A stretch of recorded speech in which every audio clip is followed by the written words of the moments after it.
Hello बच्चों, let's see the question. So the question says select the correct Fisher projection of the above compound. तो हमको देखिए यहाँ पे कंपाउंड गिवन है और इसका करेक्ट फिशर प्रोजेक्शन हमको चूज करना है गिवन ऑप्शन में से। तो चलिए सबसे पहले देखते हैं इस क्वेश्चन का कॉन्सेप्ट क्या है।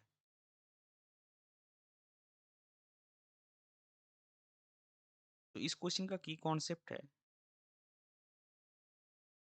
which dash to Fisher projection conversion. अभी देखिए हम इसको सबसे आसान तरीके से करेंगे। हम क्या करेंगे, हमको जो OH डैश में स्ट्रक्चर गिवन है हम सबसे पहले उसका RS नोमेनक्लेचर करेंगे।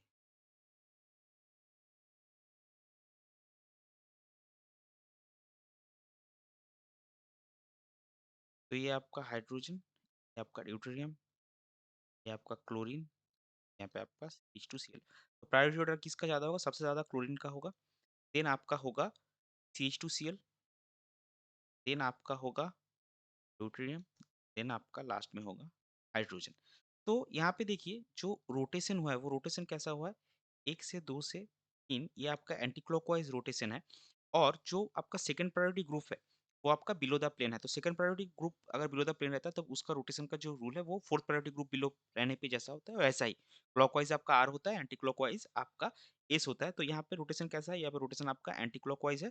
तो ये आपका हो गया S configuration.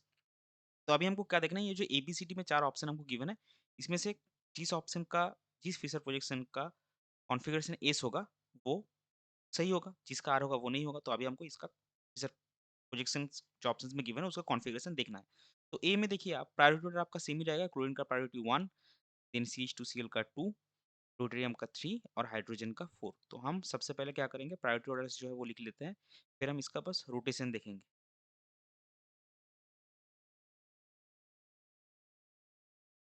1, 3,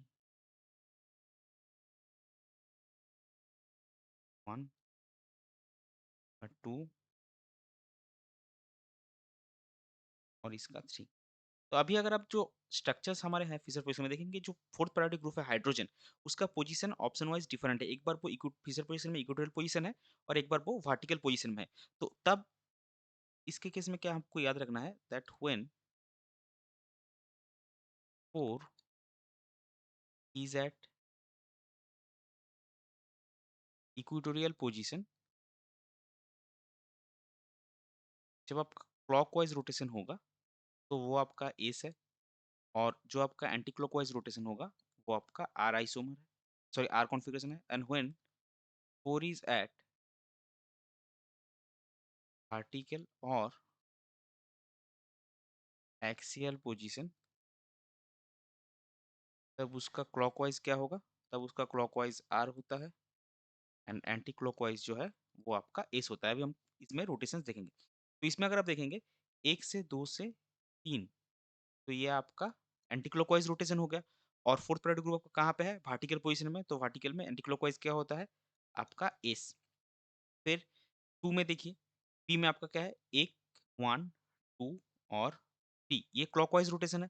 fourth priority group आपका कहाँ पे है, वर्टिकल पोजीशन में या फिर एक्सियल पोजीशन में, तो इसका क्लॉकवाइज क्या होगा, क्लॉकवाइज रोटेशन आर होगा। देन आपका थर्ड ऑप्शन सी में फोर्थ प्रायोरिटी ग्रुप कहाँ पे है आपका, इक्वेटोरियल पोजीशन में, और रोटेशन क्या हो रहा है, 1 1 2 एंड 3। तो अगर फोर्थ प्रायोरिटी ग्रुप आपका इक्वेटोरियल पोजीशन में है तो क्लॉकवाइज रोटेशन क्या होता है, क्लॉकवाइज रोटेशन आपका एस होता है। ऑप्शन डी में फोर्थ प्रायोरिटी ग्रुप आपका अगेन एक्सियल या वर्टिकल में है, और रोटेशन आप देखिए 1 2 3 जो है वो क्लॉकवाइज रोटेशन है। तो फोर्थ प्रायोरिटी ग्रुप अगर आपका वर्टिकल में है तो क्लॉकवाइज रोटेशन क्या होता है, क्लॉकवाइज रोटेशन आर होता है। तो हमने पहले क्या देखा था, जो हमको गिवन कंपाउंड है ओएच डैश में, उसका कॉन्फ़िगरेशन क्या है, उसका कॉन्फ़िगरेशन है एस। तो हमारे जो ऑप्शन है ए बी सी डी में देखिए, ए और सी का कॉन्फ़िगरेशन आपका एस हुआ है एंड बी और डी का आपका आर हुआ है। तो ए और सी जो है वो गिवन कंपाउंड का करेक्ट फिशर प्रोजेक्शन फार्मूला होगा। सो इस पर्टिकुलर क्वेश्चन के लिए आपका करेक्ट फाइनल आंसर हो जाएगा option A and option C. I hope you understood it well. Best of luck, thank you.